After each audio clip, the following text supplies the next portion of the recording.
All right, hey everybody, Gerald here. Got my Gray Eagle Meadows golf cap on. I'm sitting here at my Chronos. Give a shout out to Ken Stanton Music up there in Marietta, and also to Chick Piano up there in Athens, Georgia. We're going to do some Floyd today, and what we're going to do is, this is not a substitute for my master class. We'll resume the master class down at Chick Piano Company in Athens. You know, COVID kind of kicked us down the road, so we didn't get to finish up what we were doing there. So anyway, welcome aboard. Glad to have you with us. And today we're talking about Floyd. Check it out.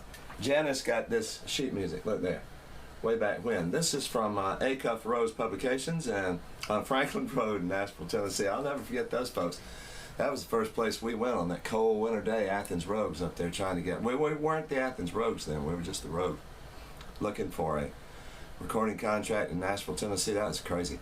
I mean, you know, we were a rock and roll band out of Athens, Georgia, and what the hell did they want us in Nashville, Tennessee for? Which they told us really quickly at Acuff Rose right there that they did not, and that we were stupid for being up there. Well, anyway, later on in the day, this wonderful guy, a legend, a Hall of Fame member by the name of Pete Drake, steel guitar player, great innovator, like Floyd, and a good friend of Floyd's, signed me the contract, signed the offered the contract to the Rogues. We named it the Athens Rogues past then, and signed me to the contract, which I honored for years thereafter, and Pete Drake was a legend. Anyway, so, all right, that's that much. I'm not even going to use that. We're going to cut that out. So let's start over. Hey everybody, Gerald here. Glad to have you with us. Glad you dropped in. And this is not a substitute for my master class. But we're going to fiddle around with some Floyd Cramer today. Let me show you something. Check this out. Reach back here on the multi-track. Floyd Cramer. This is Janice's. She got it. It's Acuff Rose publication from way back in 1960 when it was published. That's not when she bought it. She bought it later. She bought it right around that time, but she was very young. At any rate, Acuff Rose, Nashville, Tennessee. They were the first of the Nashville labels to tell me to get lost. Way back when, but that's okay. I got signed by another label up there. That was back in the day when Nashville would eat its young. Okay, we're here to talk about a little Floyd Cramer today. Hope you got a cup of coffee. I'm going to take a few minutes of you, and then I'm going to play a little Floyd, and we're going to talk about how this all works out. Oh boy, that's good. Anyway, so Floyd Cramer, wonderful guy. Back in 1972, I was a young guy and I was performing in Nashville, and the exit in there in Nashville was going strong. That was Roger Miller's place, and exit number 1, I believe, off of the freeway coming right through Nashville as you shot out toward Clarksville. Anyway, and so Roger Miller had that place. It was primarily an after hours because it had it was a cabaret license. They could run until 4 o'clock in the morning, and a lot of the places, even on the alley, couldn't run till 4. They could only run till 2. So Roger encouraged musicians of all stripe, well known or never known, to come out and jam, and he had instruments on the stage to make it convenient, and everybody and his brother came out, and Floyd was a good friend of Roger's, and so Floyd would come in on occasion, and when I was in town, I would go in there every night after our show was over at like 1 o'clock, and so I'd take off down to the exit in and see what I could find down there. Finally ran into Floyd, and he gave me some time. We sat at the bar there. He drank coffee, and I had a couple of beers, and we talked. And I told him about last date and my love for it, since it was the first piano piece I ever learned how to play. And anyway, so he said, well, maybe someday you might want to do that song. And so here we are. And yeah, I've always wanted to do this song. And I've fiddled around with it. You guys out there who have seen me in performance, I may have done it in performance when you were there. All right, so we talk about what Floyd did. So that's a giant right there. Jerry Lee Lewis brought the piano to the front of the stage as a rock and roll instrument, and Floyd innovated the piano sound and changed the relationship that country music had with the piano for years before. The piano was kind of an also-ran. It was one of the staples of the churches, so it drifted over into the country. But there wasn't always a purpose to have a piano in a country band. As a matter of fact, a lot of country bands disdained it. And then Floyd did a thing where he used a grace note, which is a little note that's just a little flip. That's what I call them a lot of times in slang. It's a quick little note that precedes a main note. And at any rate, I wonder what these people are doing down here. They're looking at our wood pile. Anyway, I got distracted. Somebody came up in our yard and we've cut some trees. Okay, anyhow. Where was I? Okay, he used the grace note. All right, I might edit that part out. So if you see a quick little clip there, it's because somebody came into the neighborhood and I was wondering what they were doing. So, I have a big window here so I can see. Okay, so what we were saying about the grace note is a quick little note that Floyd used to enhance his melodies, because the melodies are the things he used the grace note on. He didn't use it on the harmony. He liked to put the harmony up onto the top, and then the melodic structure was always underneath a higher harmony, which made it really sweet sounding, and he used this little flip, that.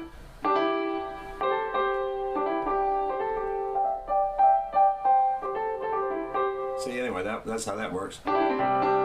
See, that's a funny little feel of the thing. So, remember, that's Floyd. Now, that changed the relationship between country music and the piano, and everybody wanted to do it. Everybody wanted to use that technique, and we're going to talk about that technique, how it works. Now, Floyd put out Last Date, and it was a super hit, and it's very straightforward. He has a pretty rigid structure that he follows, and sometimes he was criticized for that, because they would go, well, but can he play? Yeah, Floyd could play.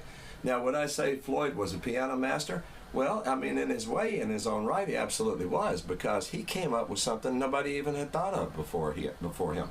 So I give him tremendous kudos for, oh wow, Floyd was giant. So anyway, so how it works is the harmony up on the top, the melody on the bottom of it, and then you can do melodies that are appropriate for an instrument. He wasn't worried about a voice. He wasn't worried about anybody singing these.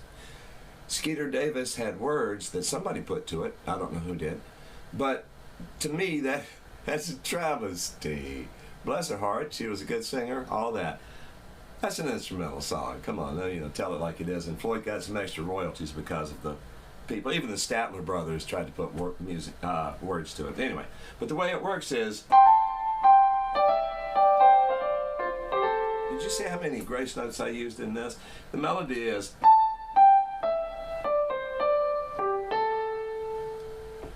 but here's how it works.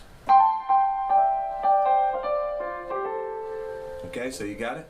All right, well, that's a flip as far as I'm concerned, but it's the grace note usage. And Floyd used a lot of it, and he's very straightforward in his approach. Now, he also innovated turnarounds. He likes to do these little... The structure is very, very joined together. It has a thread, a golden thread that hooks everything together. And then it allows somebody like me to come along and do some improvisation, because I like to do things like take his grace notes and make them into, little leaves and flower petals falling out of the sky. Roger Williams used to like to do this kind of stuff when he, back in the day when he was the piano master around the country. So, to do these things like...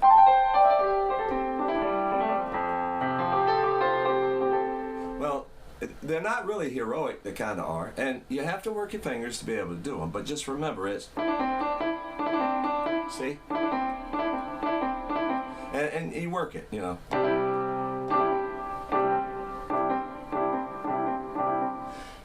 don't want to overdo them, you don't even want to do them too fast. You want to learn them fast so you can... I mean not learn them fast, but learn to do them quickly so that you can slow them down and people can hear them, so you can go... See, I didn't go, I went da-da-da-da. See? So there's a difference in what I think is the dynamics and kind of the beauty of the structure of the piece. But Floyd just left it wide open. So you'll see that in the middle of the piece I will do some things that involve working off of the 5 and suspending an octave higher on a 2, where I'll root it with a 1 down here, and I come up with this. So you'll see that in a passage that I'll do this. Only I hope I do it cleaner than that, but that's what I'll do. And also these little, and run them up and down the scale, because they're really pretty, and then you can run them back down too. And I'll get a little sloppy and I'll mess around because it's fun.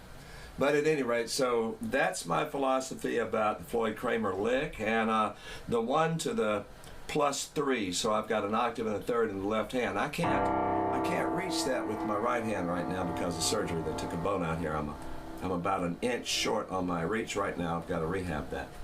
Gonna have Tommy Johns too to reconnect my bicep. So anyway, war wounds, right? That's the way it is. Anyhow, so but there we are. This it's beautiful structure. It's Floyd Cramer's work, and he broke through when he did it. And you know, it's just beautiful voicing and very simple. And I believe anybody can do it, but you either do it right or it just simply doesn't work. So it's based off of, and there it is. So okay, I'll come back just a second. I'm going to take my cap off, and so we won't be doing the Gray Eagle Meadows thing, and I'm going to play a little Floyd for you. We'll do Last Date. So hang on, be right back.